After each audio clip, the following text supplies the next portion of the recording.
नमस्कार, मी पंजाब हवामान अभ्यासक मुक्काम पोस्ट गुगळी धामणगाव तालुका शिरूर जिल्हा परभणी। आजपासून परत एक शेतकऱ्यासाठी अंदाज आहे आणि मी आज आहे जिंतूर तालुक्यामध्ये येलदरी धरणावर आहे।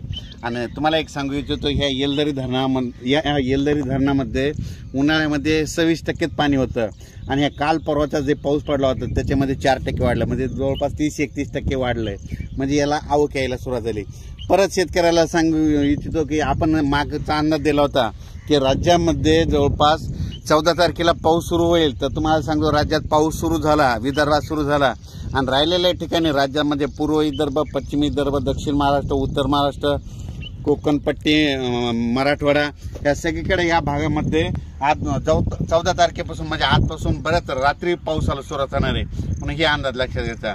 परत एक सर्वांना सांगू इच्छितो, कोकणात देखील मुसळधार पाऊस पडणार आहे, म्हणून कोकणपट्टीच्या लोकांना देखील काळजी घ्यायची गरज आहे। त्याच्यानंतर सगळ्यात महत्त्वाचं म्हणजे मुंबईला ह्यामध्ये ह्या 4-5 दिवसात म्हणजे 14 ते 8च्या दरम्यान अतिवृष्टी होणार आहे, मुसळधार पाऊस पडणार आहे, म्हणून मुंबईच्या सर्व जनतेने काळजी घेण्याचं हे करावं। पुलाच्या फरशीव पाणी आल्यास पुढे जाऊ नका, आणि ही सगळ्यांना विनंती आहे। त्याच्यानंतर सर्वांना शेतकऱ्याला सांगू इच्छितो, राज्यामध्ये 14, 15, 16, 17, 18 पर्यंत पूर्व विदर्भ, पश्चिम विदर्भ, दक्षिण महाराष्ट्र, उत्तर महाराष्ट्र, कोकणपट्टी, खानदेश, मराठवाडा सगळ्या भागामध्ये दररोज 2-2 दिवस मुक्काम घेत पाऊस पडणार आहे, म्हणून हा अंदाज लक्षात घ्यायचा।